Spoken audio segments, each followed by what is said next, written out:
Hello buddies, ఈ రోజైతే మా వీధిలోని వినాయకుడిని అనేది నిలబెట్టారు. హైదరాబాద్ వచ్చిన తర్వాత ఫస్ట్ టైం మాట నేను వినాయక చవితి సెలబ్రేట్ చేసుకోవడం. ఇక్కడ వినాయకుడిని క్రాంతి యూత్ అసోసియేషన్ వాళ్ళు నిలబెట్టారు. డెకరేషన్ పార్ట్ అయితే కంప్లీట్ అవుతుంది. మొత్తానికి బయట అయితే అయిపోయింది, లోపల అయితే అవ్వబోతుంది. ఇది ఎంట్రన్స్. ఎంత అవసరం ఉందో చూడండి, మొత్తం బ్యూటిఫుల్ గా. ఇప్పుడు లోపలికి వెళ్దాం పదండి. ఇప్పుడైతే క్లీన్ చేస్తున్నారు మొత్తం అంతా, అంటే తుడుస్తున్నారు. తెచ్చారు కదా, 3 days అయింది తెచ్చి విగ్రహాన్ని. టైం అయితే 3:30 అయింది. మొత్తానికైతే విగ్రహాన్ని క్లీన్ చేసేసి ఇంకా ఫైనలైజ్గా 90% అయితే కంప్లీట్ అయిపోయింది.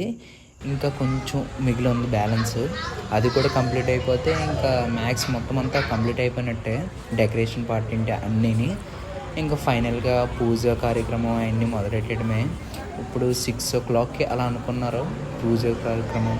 మా వీధిలోనే కాదు, మ్యాక్స్ అన్ని వీధుల్లోని అలాగే చేసుకున్నారు. 6 తర్వాత చేసుకున్నారు. అంటే పంతులు గారు అన్నారంట 12 below చేసుకోవాలని చెప్పారంట. కానీ ఇప్పుడు ఇంకా అప్పటికి కుదరదు అనేసి ఇంకా ఈవినింగ్ టైం పెట్టేసుకున్నారు. ఇప్పుడు టైం వచ్చేసరికి 6:32 అయింది. అసలుకి 6 o'clock కల్లా ఉండమన్నారు, కానీ ఒక 1/2 hour లేట్ అయిపోయింది. అర్జెంట్గా వెళ్ళాలి. పంతులు గారు అయితే ఫైనల్గా వచ్చేసారు.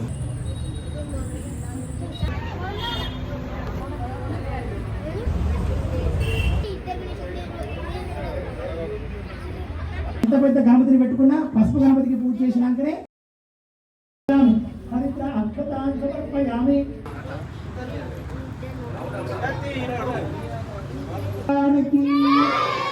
పార్వతీపతయే హర హర మహాదేవ శంభో శంకర. ఫైనల్గా అయితే పూజా కార్యక్రమం అయిపోయింది. ఇంకా ప్రసాదం తినేసి ఇంకా లగెత్తు సరదాగా సబ్స్క్రైబ్ చేసుకోండి. మరొక వీడియోతో మళ్ళీ కలుసుకుందాం. అంతవరకు సెలవు.